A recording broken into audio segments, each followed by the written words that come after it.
Friends, this is your ANR sir. Welcome to ANR academy. ఇవాళ మనం English పదము advise యొక్క వర్డ్ ఫ్యామిలీ గురించి తెలుసుకుందాం.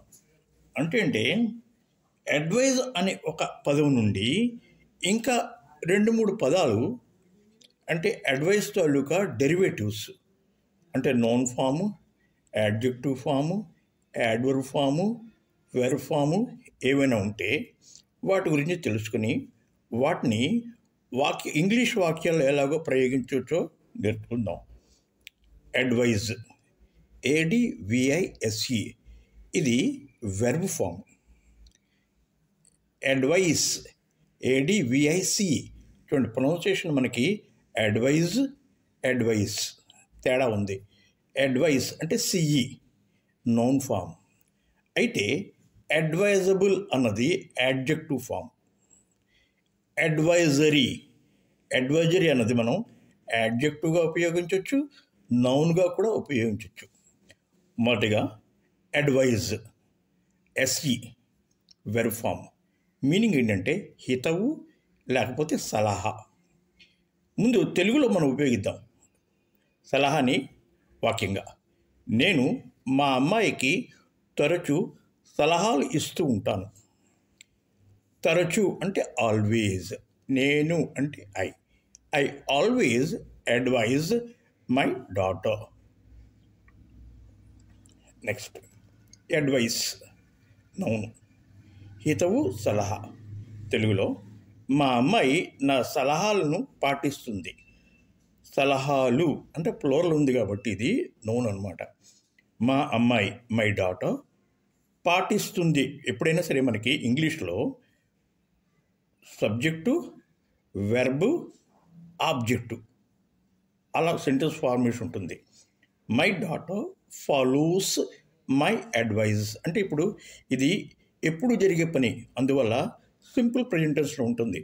My daughter follows my advices. Next advisable adjective అంటే మీనింగ్ ఏంటంటే సలహా ఇవ్వదగిన.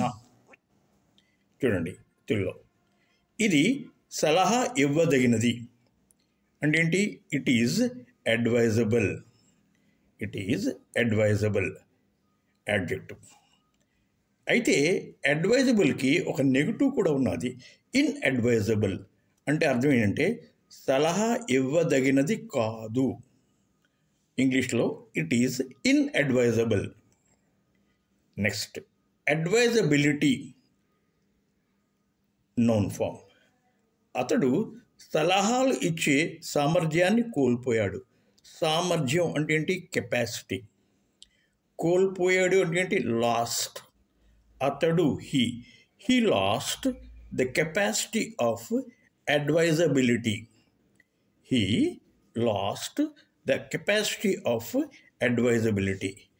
Next advisory.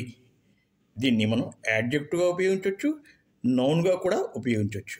అయితే యాడ్జెక్టివ్గా ఉపయోగించాలంటే మనం ఏం చేస్తామంటే ఒక నౌన్ కన్నా ముందర మనం దాన్ని పెట్టామంటే అది యాడ్జెక్టివ్ అవుతుంది. ఎక్కువగా నౌన్ కన్నా ముందర మనకి యాడ్జెక్టివ్ ఉంటుంది. అతడు సలహాలు ఇచ్చే సమితి సభ్యునిగా ఎన్నుకోబడ్డాడు. ఇది ప్యాసివ్ స్ట్రక్చర్. అయితే ప్యాసివ్ స్ట్రక్చర్ మనం గాట్ V2 కింద రాసి మనం ప్యాసివ్ స్ట్రక్చర్ రాసుకోవచ్చు. హీ గాట్ సెలెక్టెడ్ అంటే ఎన్నుకోబడ్డాడు. ఎలాగా? As advisory committee member. ఈ కమిటీ అన్నది నౌన్ కన్నా ముందు మనం అడ్వైజర్ రాసాం కాబట్టి ఈ అడ్వైజర్ అనేది ఏంటవుతుంది? యాడ్జెక్టివ్ అవుతుంది. He got selected as advisory committee member. Next నౌన్గా రాయాలంటే I got a message from disaster management advisory. Disaster అంటే విపత్తు, మేనేజ్మెంట్ అంటే దాన్ని మనం విపత్తు వల్ల కలిగే నష్టాలని ఎలా తగ్గించిన మేనేజ్మెంట్. ఇది దానికి అడ్వైజరీ అంటే ఒక వాటి సూచనలు ఇచ్చే బోర్డు నుండి ఐ గాట్ ఎ మెసేజ్, వాళ్ళ దగ్గర నుండి నాకు ఒక మెసేజ్ వచ్చింది. సో ఈ అడ్వైజరీ అన్నది దీని పక్కన మనకి నౌన్ లేదు కాబట్టి ఇది సారీ నౌన్ లేదు కాబట్టి ఇదేంటి అడ్వైజర్ ఉంది నౌన్ అవుతుంది. So I think you understood today's lesson. If you like my teaching, you subscribe to my channel ANR Academy on YouTube. Thank you for listening.